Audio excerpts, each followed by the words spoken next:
आदर्श विद्या मंदिर के अंदर 2 बच्चा पढ़ता है और 2 बच्चा नियमित स्कूल में जाता है, निश्चित वो बच्चा हमारी मूलभूत संस्कृति में डल गया है। वो अपने माँ बाप को कभी डैडी नहीं कहता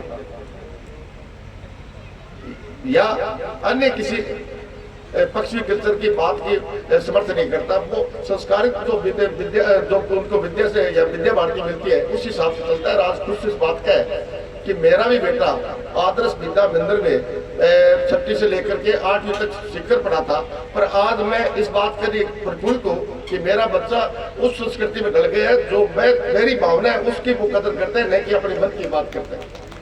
ये उस चीज को मुझे उस बात की खुशी है कि यंग बच्चा है, कई लोगों के साथ उस हिसाब से बैठ रहा उड़ना मतलब ही नहीं है। वो मेरे से इजाजत लेता है या अपनी मम्मी से इजाजत लेता है या कोई बात करता है तो पहले घर पर कहता है, जबकि बच्चा जवान है वो अपनी मर्जी से कर सकता है, पर तो नहीं। पर ये मैं ये समझ सकता हूँ कि ये जो मैंने सीकर के अंदर मेरे बेटे को भेजा था उसके संस्कार उसके अंदर है, जिसके कारण से आज मुझे कहीं नीचे दिखाने की बात नहीं कर रहे। ये एक आदर्श विद्या मंदिर के संस्कृति का और हमारी धरोहर का जो रखकर सम्मान रखना इस विद्यालय का कर्तव्य बनता है, वो हो रहा है। इसके साथ साथ आज मैं लंबा चौड़ा भाषण नहीं कहूंगा कि ट्रेन भी ज्यादा है, पर मैं तो एमपी साहब से निवेदन नहीं करूंगा, पर आपने जो बात की थी उसका मैं समर्थन भी करता हूं, क्योंकि आपके पास 8 विधानसभा क्षेत्र है और 8 विधानसभा क्षेत्र में आपको 5 करोड़ रुपए वितरण करने पड़ते हैं। पर आपने मेरी बात भी रखी और मैं भी आपका, क्यों हम एक दूसरे के सारे और एक दूसरे के साथी है, जो आप इसमें कमी पूरी करेंगे वो मैं आपके गांव में पूरी करूंगा, वो भरपाई मैं आपके गांव की करूंगा। और आज इस अवसर पर आप बैठे हो, इसलिए मैं आपसे निवेदन करना चाहता हूं कि 15 लाख रुपए की मैं घोषणा करता हूं, नहीं कि आप करोगे, मैं करता हूं आपके कोटे घोषणा। और भविष्य में भी आप मार्च बाद में कुछ और दोगे तो उसके लिए मैं आपसे, क्योंकि स्कूल का संचालन हमें पता है किस हिसाब से हुआ था, हमें पता है स्कूल की स्थापना कैसे हुई थी और हमें पता है कैसे हमने सोनियों का दौरा मांग करके स्कूल को चलाया था। पर इसके साथ साथ एक निवेदन और करना चाहता हूँ, आप लोगों को बताना चाहता हूँ कि आप बाहर से हो, इसके लिए हमने एक जगह रोकी थी पुराने हाई सेकेंडरी स्कूल की, और उसके लिए हमने लड़ाई भी लड़ी, पर वो दुर्भाग्य रहा कि वो स्कूल की जगह न्यूट्रल कमेटी में ना होने के कारण, उसका रिकॉर्ड ना मिलने के कारण वो जगह वहीं की नहीं रहेगी।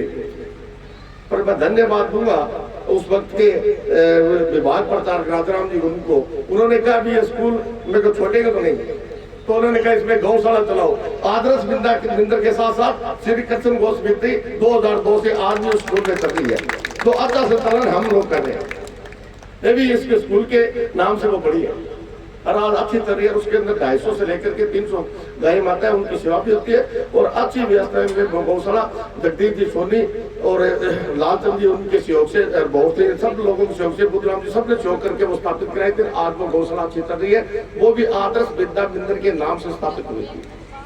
स्कूल तो नहीं खोल सके पर गौशाला चल रही है जो आज भी कायम है।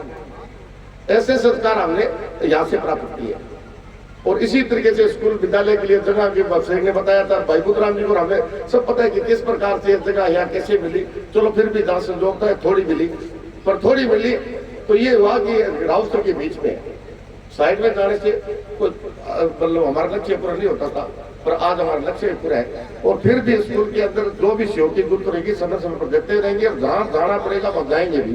पर एमपी साहब जी, मैं आपसे 15 लाख रुपए घोषणा करता हूँ, मार्च माह में और भी आपसे उम्मीद करता हूँ जो आप दोगे उसकी भरपाई मैं ग्राम में पूरी करूंगा, क्योंकि मेरे पैसे लग नहीं सकते।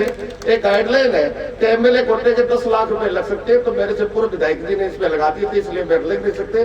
पर मैं भी ये चाहता हूँ कि मेरे न तो फिल्म लग सके न यहाँ लग सके, पर उसकी भरपाई कैसे कर सकता हूँ वो आपके माध्यम से हो सकती है। और इसलिए आप जितने से बढ़ाओगे उतना उससे दुगुना मैं आपका गाँव में पूरा कर दूंगा। आप सब लोग आए पधारे, तो आप सबका धन्यवाद देता हूँ, आभार व्यक्त करता हूँ। भारत माता की।